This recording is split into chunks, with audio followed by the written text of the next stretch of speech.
Hi, உளுந்து வடை எப்படி செய்யறதுன்னு பார்க்கலாம் வாங்க. அதுக்கு 2 கப் உளுந்து நான் எடுத்திருக்கேன். உங்களுக்கு எந்த அளவுக்கு உளுந்து தேவையோ அந்த அளவுக்கு எடுத்துக்கோங்க. தண்ணி ஊற்றி 2 மணி நேரம் ஊற வச்சுக்கலாம். பருப்பு பாருங்கள் நல்லா ஊறிடுச்சு. கழுவி மிக்சி ஜாரில் உப்பு சேர்த்து அரைச்சி எடுத்துக்கோங்க. இது மாதிரி அரைச்சி எடுத்துக்கோங்க.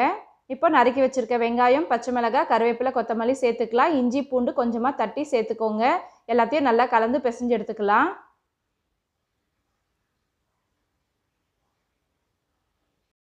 இந்த மாதிரி உருண்டையாக உருட்டி எடுத்துக்கலாம். கொஞ்சமாக கையில் தண்ணி தொட்டுக்கோங்க.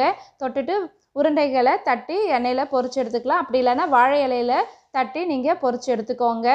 2 பக்கமும் நல்லா திருப்பி போட்டு வெந்ததுக்கப்புறம் எண்ணெயை வடிச்சிட்டு எடுத்துக்கலாம். சூப்பரான உளுந்து வடை ரெடி ஆகிடுச்சு. நீங்களும் உங்கள் வீட்டில் ட்ரை பண்ணி பாருங்கள். இந்த வீடியோ உங்களுக்கு பிடிச்சிருந்தா லைக் பண்ணுங்கள், ஷேர் பண்ணுங்கள், கமெண்ட் பண்ணுங்கள், மறக்காமல் சப்ஸ்கிரைப் பண்ணுங்கள். Thank you, by by. நெக்ஸ்ட் வீடியோவில் பார்க்கலாம்.